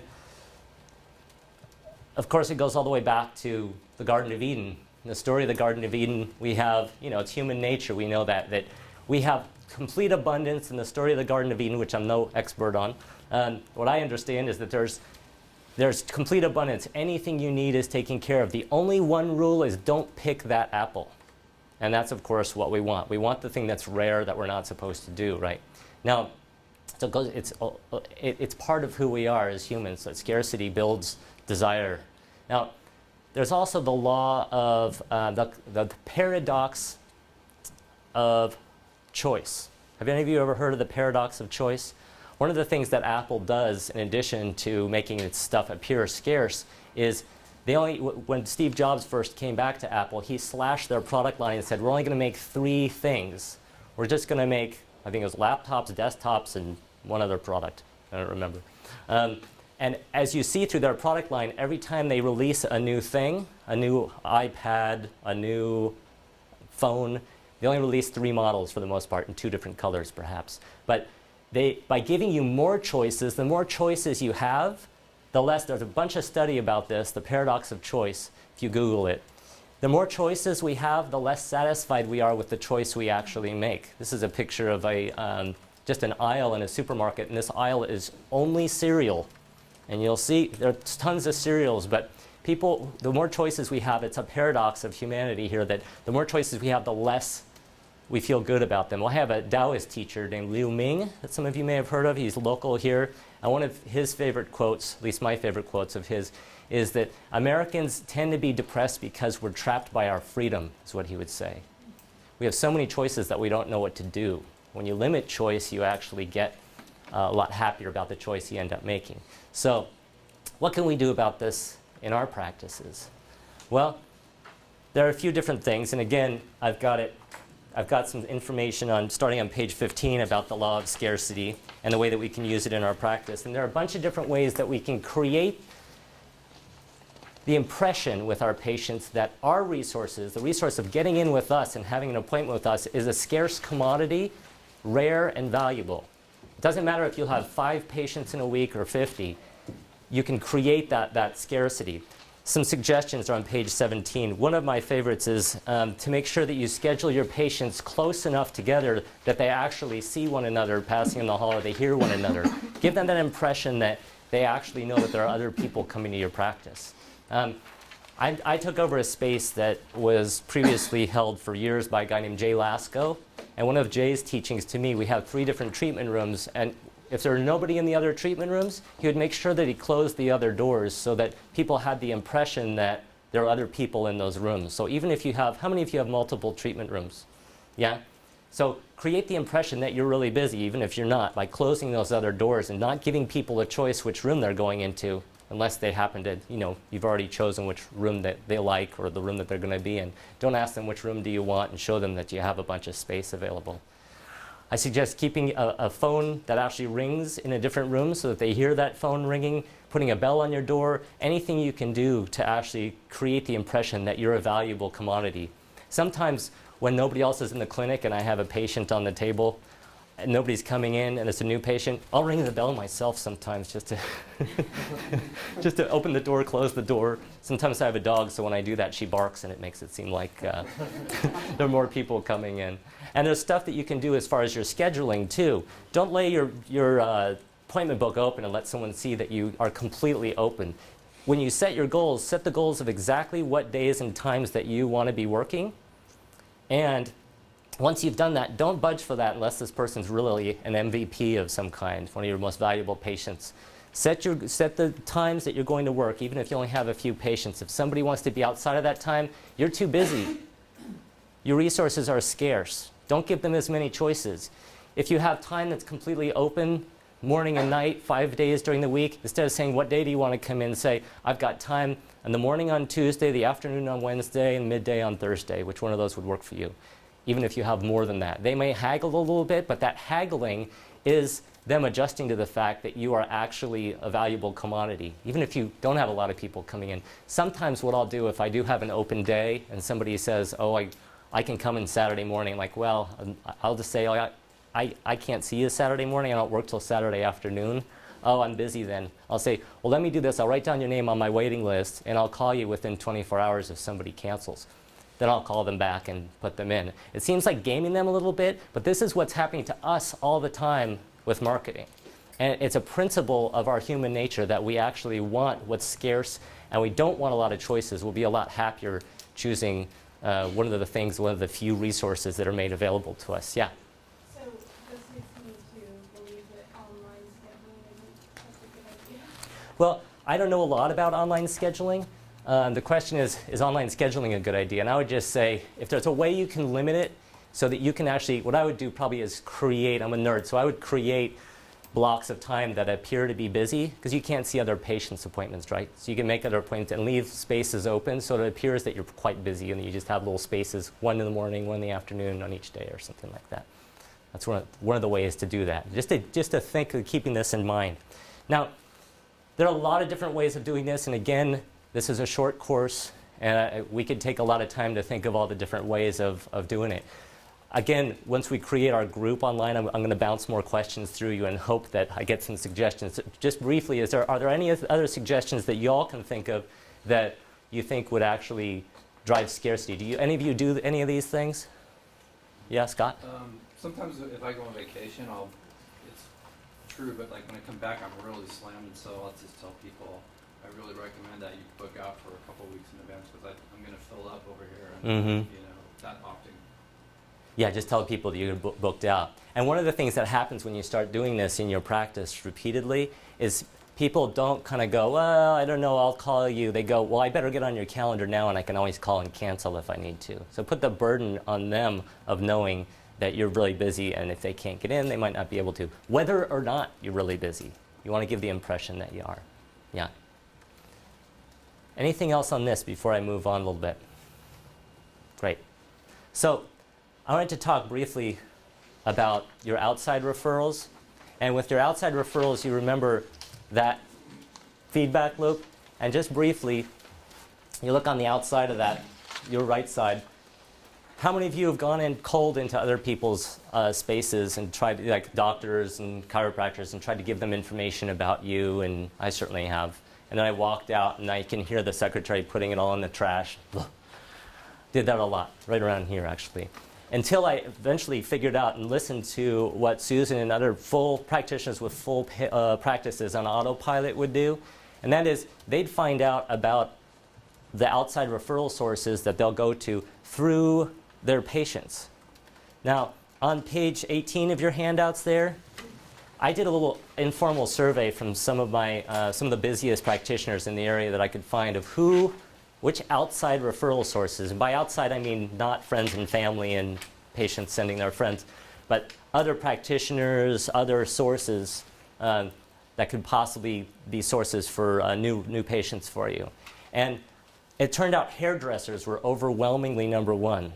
How many of you get a lot of hairdressers sending you patients? Now, it wasn't what I would think to go to hairdressers or estheticians, or even if you look down the list, fellow acupuncturists with full practices actually get quite a consistent flow from practitioners who are already full. So if you can get your patients to tell you the patients you like, find the patients you really like, who you want to see more of, and find out who is their favorite hairdresser, who is their favorite physical therapist. And if they are seeing another practitioner, a PT, a chiropractor, ask them if you can talk to that person about their care, and they'll appreciate that. They'll go, oh, you really care about integrating it.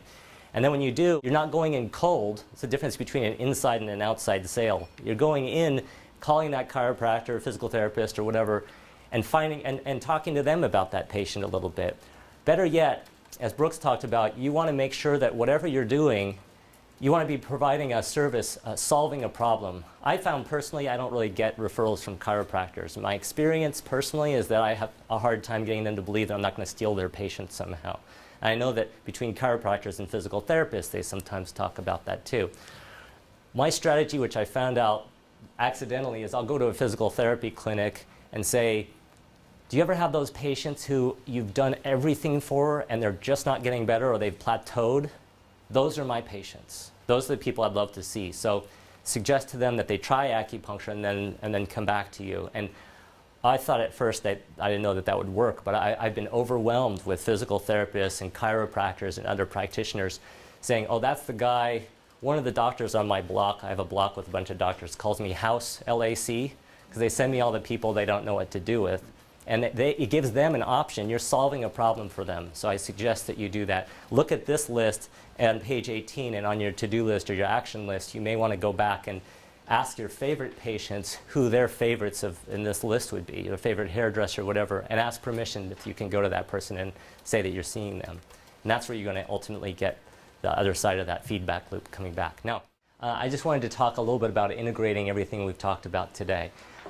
It's deceptively simple, the model we talked about and the rules, but I believe that how many of you have ever read that book, The Tipping Point by Malcolm Gladwell? Yeah, it's ultimately one little thing that pushes you over the threshold from where you have been to where you want to be, and it could be any one of the little things that we've covered today. And again, if you apply anything from your action sheets, your lists that you've done today, any of the stuff from Jenny or me or Brooks, and you get one new patient out of it, you've already paid for the course. But what I'd suggest you do is sort of small chunk this stuff, break everything that we've done down into little pieces. And so when you go back to your practices and back into your lives, pick one of the things that you've written on your action sheets and just try that thing first. And then break it down and find another thing. Maybe hire an SEO or try to do the SEO stuff yourself, or add some things into your website. Just slowly integrate these. You don't have to do all of this stuff at once. I like to do what I call the rule of 3, and I believe you'll find that one of your last pages of your handouts there when it's titled Integration Strategies. And the rule of 3 is very simple. It's basically when I first started when I first started in Lafayette 6 years ago, and I was really worried about whether or not I was going to be able to fill my practice in a new place, every day I'd pick 3 things that I could do, any 3 things, to try to build my practice a little bit. Maybe it's addressing a limiting belief. Maybe it's changing something about my website. Maybe it's calling somebody who's a friend of a patient who actually happens to be a chiropractor or something like that. Any 3 things a day. And gradually those 3 things build up into an energy, a force that actually can help build your practice. Now eventually you're going to start getting busy enough that you don't have time every day to do 3 things. So when you start getting to the point where you just have a few openings in your week, make it 3 things in a week. 1 week, maybe you've gone to a new person's office that was suggested. Maybe you've implemented something else here at Brimming Actions, whatever. For me at this point now, I feel like I'm busy enough that I implement 3 things quarterly, basically. And usually they're implemented at me. People call me and ask me for my cards, or if I'd come and give a little talk to their physical therapy clinic or whatever. Eventually that's what's going to happen. Now if you forget everything else that we've done today, everything else, all you need to do is look at page 2. And remember to focus your energy there. Focus in the center of that model, your clinic. What can you do to make your clinic unique? What can you do in your practice with the existing patients that you have to get them to want to experience something that they tell other people about, and to tell you about other referral sources?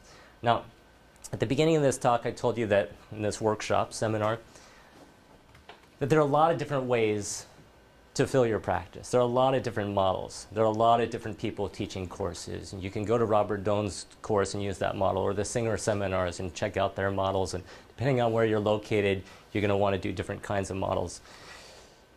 My hope is that just in the few hours you've spent here, you have enough resources now to focus on that 20% of things that you can do to produce 80% of your patients consistently.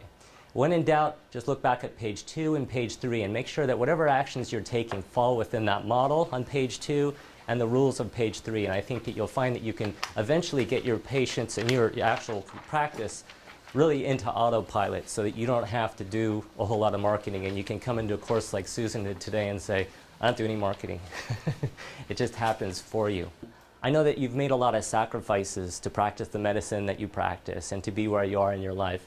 And I just want to thank you, bigger than this space, just thank you for making those sacrifices, and thank you for making a difference for people in their lives. Because outside of all this marketing and getting butts on the table and all the rest of it, it's really about healing, and all of you do that, and you've chosen to make sacrifices to do that. I'm so thankful for that. And I'm really thankful that you've chosen to spend some of your valuable time here today on a beautiful day with me.